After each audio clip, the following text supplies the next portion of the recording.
शासन तैयार था, प्रशासन तैयार था, टेंट लगाए गए थे, गुलाब का फूल लेकर जनता वेलकम करने का इंतजार कर रही थी।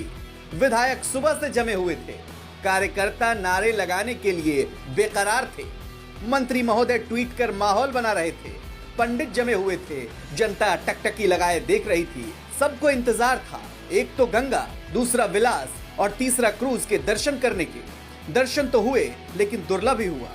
गंगा विलास क्रूज को बेगूसराय के सिमरिया घाट पर रुकना था।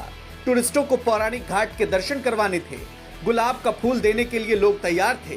गुलाब बांटा जा रहा था, लेकिन ना तो अतिथि आए और ना ही गंगा विलास क्रूज घाट पर आया। सब आया गया हो गया। विधायक इंतजार करते रह गए, लेकिन बस गंगा मैया के घाट पर खड़े होकर सिर्फ दूर से क्रूज को निहार कर चले गए। अब विधायक भला क्या जवाब देते जब लोग सवाल पूछने लगे कि क्यों नहीं रुका, तो देखिए कैसे लिपापोती कर रहे हैं। का कार्यक्रम बना हुआ था कि यहाँ सिमरिया में रुकेंगे। ये लोग सेनानी हैं, टूरिज्म के लिए आए हैं, लेकिन फॉग के कारण और भी कारणों से पहले ही इनका शेड्यूल काफ़ी लेट चल रहा है। ये कोई सरकारी कार्यक्रम नहीं है, ये कोई पार्टी का नहीं है, तो उनको लेट हो रहा होगा, इसलिए वो लोग निकल गए हैं यहाँ से। रुकने का कार्यक्रम था इनका। आपने देखा होगा कि पिछले दो तीन दिनों में 2-3 बार शेड्यूल चेंज हुआ। पहले 19 तारीख का इनको आने का था शाम में 4 बजे। अब फिर हुआ कि 18 को आएंगे, फिर सुबह आएंगे।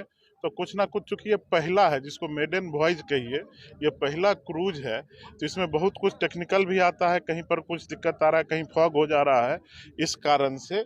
लेकिन यहाँ रुकने का था ही, प्रोग्राम था। और हम लोग चूंकि बिहार में ही नहीं, पूरे हिंदुस्तान में हम लोग अतिथि देवो भव कहते हैं।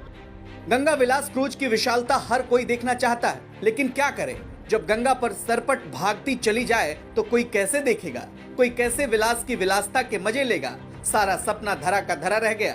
फिर सांसद के प्रतिनिधि खुद भी सवाल उठाने लगे। जो भी हो, शासन प्रशासन से लेकर विधायक सांसद तक इंतजार ही करते रहे, लेकिन गंगा पर गंगा विलास क्रूज के दर्शन दुर्लभ थे।